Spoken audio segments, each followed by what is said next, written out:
Good morning, guys. How are you all doing? I hope you're very, very well. Good. We're talking about posture today. Just a quick note on the training videos. They will be uploaded to the site very, very soon. I'm just having a small problem with the uploading process. Those of you who know me quite well know that I'm better with bodies than I am with computers. Cool. So we're talking about posture, and let's just first of all look at the definition of posture and look at it what it means as a title. So when I'm teaching biomechanics and the biomechanics studies we have and we look at and the movements we assess, we tend to use two things. We use something called a position and something called a motion. A motion is obviously indicates movement, and a position obviously indicates a still, static, non-moving position. This is also a posture. So the posture of somebody is what their body looks like in that static motion. You can also have the posture of a motion, which is then what the body looks like through the motion at its individual stages.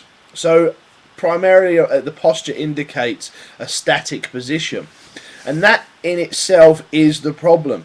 When I mention posture, instantly everybody at home probably sits up straight in their chair, or if you're in a room and mention posture, everybody suddenly becomes aware of where their shoulders are and where their head is and where their back is.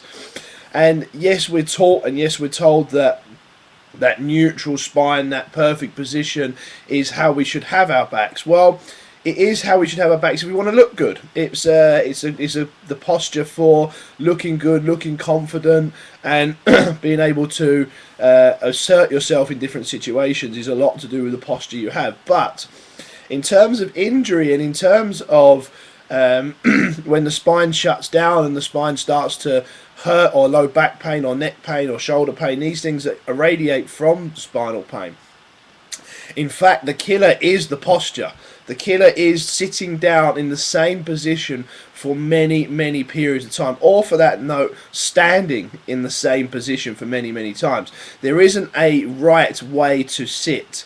There is only a wrong way to sit. So you have to be moving the whole time. So posture is not about sitting still. Posture is not about sitting in the upright position, shoulders back, head back, shoulders. A healthy back posture is about being able to move as much as possible. So if you're driving, if you're sitting at your desk, and particularly sitting at your desk, which is the big one, on the big problem for people who sit for many hours over a computer, your job or your goal is to try to move as much as possible. So the key to a healthy back is to have those the joints in the spine, what we call facet joints, have them moving around as much as possible as the day goes on. Have the muscles around there being constantly spoken to, constantly woken up, constantly have something to do, rather than just being what we call in our sort of term shut down, rather than being sort of put into a position, held there, and then in that position being told you're not actually needed. So they start to shut down. So what can we do? What strategies can we use? Well, when you're sitting at your computer, you can do many things. As I say, try to move every few minutes. So you can move, if you have a computer screen and a keyboard, you can, if you're good at typing, you can have your keyboard one side of your desk, and you can have your screen the other side of your desk, and you can have your head in this position and type, and you can have your head in this position and type.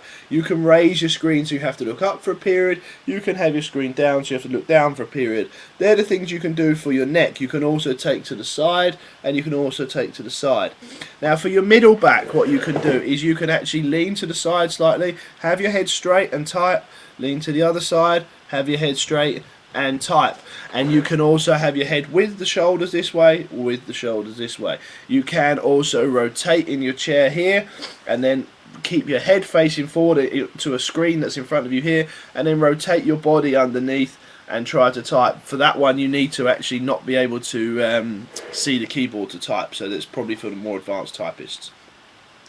Similarly, you may stand up. Try to stand up. If you're at a desk for 7 to 8 hours a day, if you can spend an hour and a half, 2 hours of that day standing up, even better. Put your computer on boxes and stand up and type.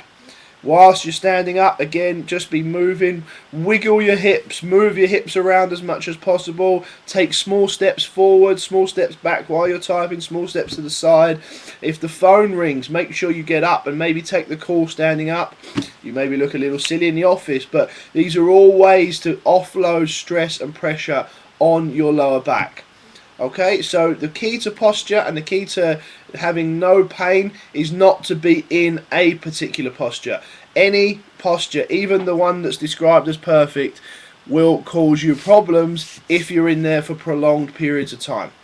So whilst you're at your desks, whilst you're driving, whilst you're sitting watching telly for long periods of time, please, please, please keep moving, keep the back fresh, keep the joints moving, keep talking to them, and you should be fine. It should offload a lot of stress on your back.